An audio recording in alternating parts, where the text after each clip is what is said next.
আসসালামু আলাইকুম রহমতুল্লাহি ওবারাকাতুহু। আমি ইফতেখার মাহমুদ বলছি, যেখান থেকে আমার ভিডিওটি দেখছেন সকলকে জানাচ্ছি আন্তরিক শুভেচ্ছা ও অভিনন্দন। আইনকে সহজ ভাষায় সকলের কাছে পৌঁছে দেওয়াই আমার লক্ষ্য। আজকে জানবো পুলিশ জিজ্ঞাসাবাদের জন্য যদি আপনাকে ডাকে তাহলে আপনার করণীয় কি। পুলিশ যদি আপনাকে জিজ্ঞাসাবাদের জন্য ডাকে অবশ্যই ভয় পাবেন না। অনেকেই ভয় পেয়ে যান, কিন্তু শুধু জিজ্ঞাসাবাদের জন্য ডাকা মানেই কেউ দোষী এমন নয়। তিনটি বিষয় আপনি মনে রাখবেন যখন পুলিশ জিজ্ঞাসাবাদের জন্য আপনাকে ডাকবে। প্রথমত, আপনি শান্ত থাকবেন এবং শান্ত থাকার চেষ্টা করবেন ও বিষয়টি বুঝে নেবেন। দ্বিতীয়ত, আপনি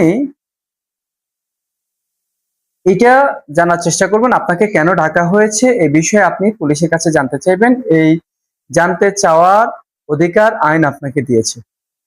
তৃতীয়ত, আপনি একজন যোগ্য বিজ্ঞ আইনজীবীর পরামর্শ নিতে পারেন যদি বিষয়টি আপনার কাছে জটিল মনে হয়।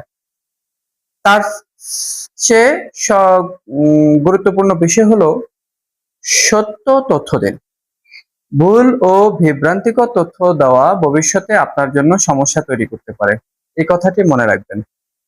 এবং আরো একটি কথা, প্রতিটি পরিস্থিতি কিন্তু একরকম নয়, তাই নির্দিষ্ট ঘটনার ক্ষেত্রে একজন যোগ্য আইনজীবীর পরামর্শ নেওয়াই সবচেয়ে নিরাপদ।